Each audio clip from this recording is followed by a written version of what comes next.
Hello guys, Kaloy here of Kaloy Airgun Vlogs.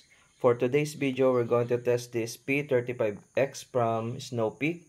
This is the successor of the P35. It's an upgraded version. We're going to test this using this scope HT6 to 24x40 side focus, first focal plane by the Discovery Optics.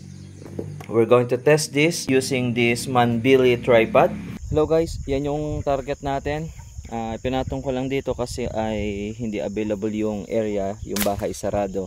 So ang gagawin natin, susubukan natin dito. Then, bukan natin patamaan to gamit yung ating P35X na nakapatong sa tripod. At saka yung scope natin is yung HT6 to 24x40 hunting scope.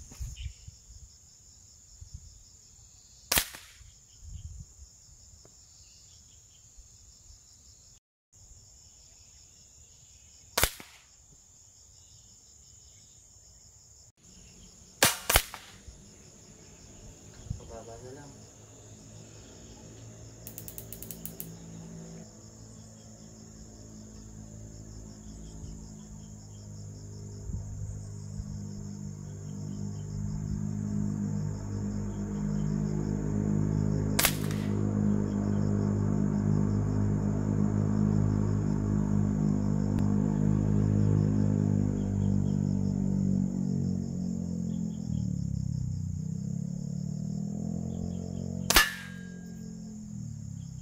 Yan lang.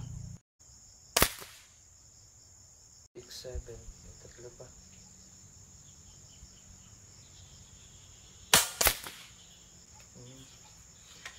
Alam, group na siya.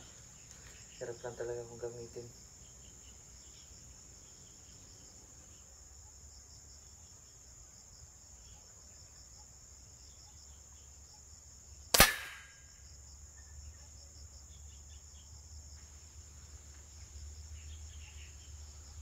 Yun ba yun?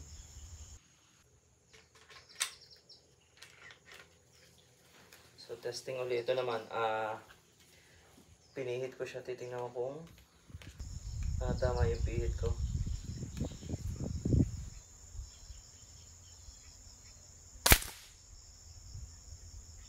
Wala na, kumaliwa. Bakit?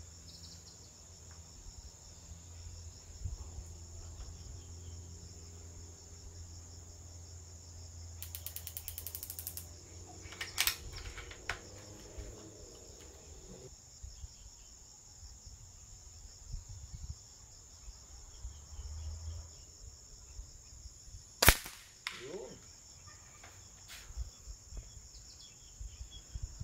Pakanig pala. Okay. So testing na tayo sa metal.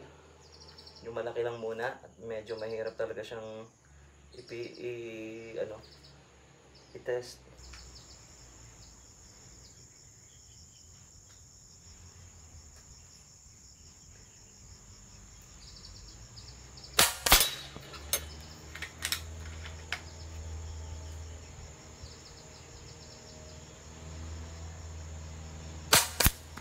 Nagilid.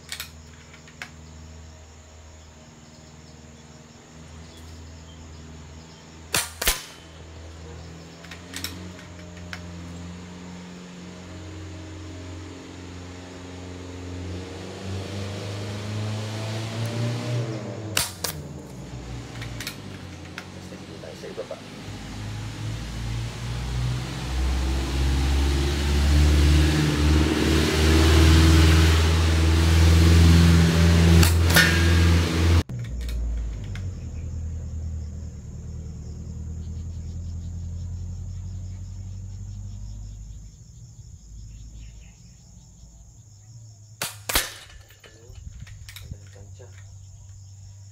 Right, so goods. Kahit ganito, medyo malay lang kasi flat ito.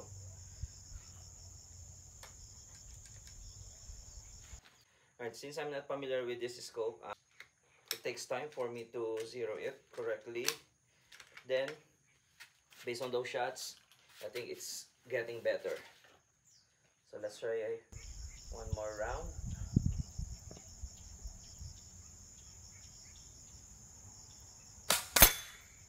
Hit.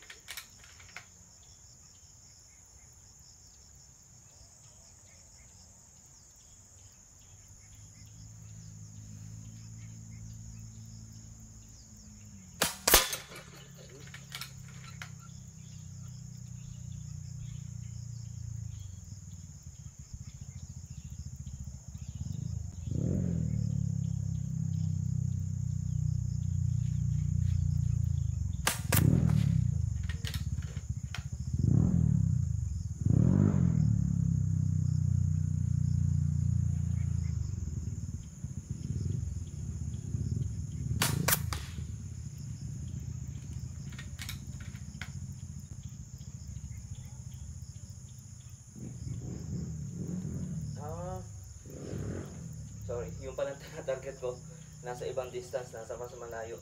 Kaya pala siya hindi tinatamaan. Nasa 70 pala yun. Katapat lang kasi nito kaya akala ko yun yung tinatamaan. Dito na lang tayo ulit sa mas malapit.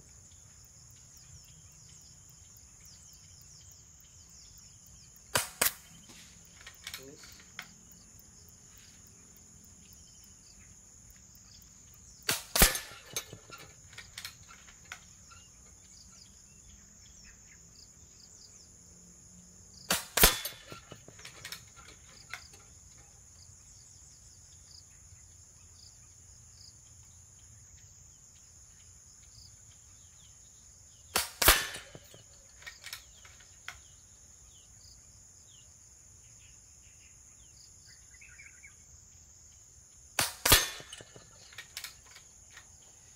Okay, I think that's good.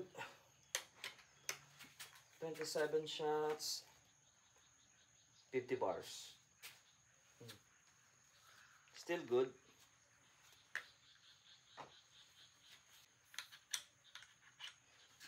So,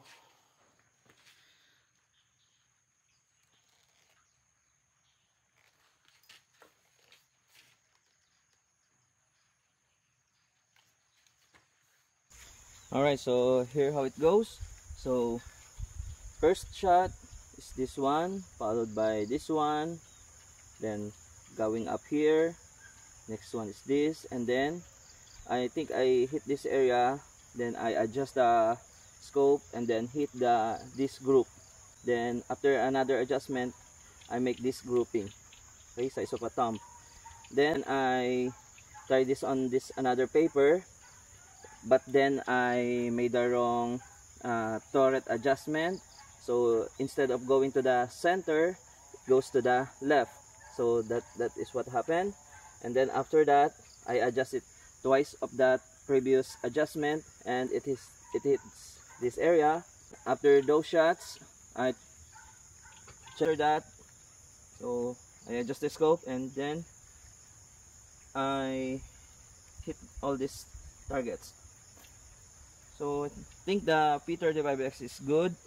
A little heavy or heavier than the P35 with synthetic stock, but then based on the wind, the position, and the distance, 50, I think this is 49 meters from that area, going 50 because I didn't use the table which I'm using before.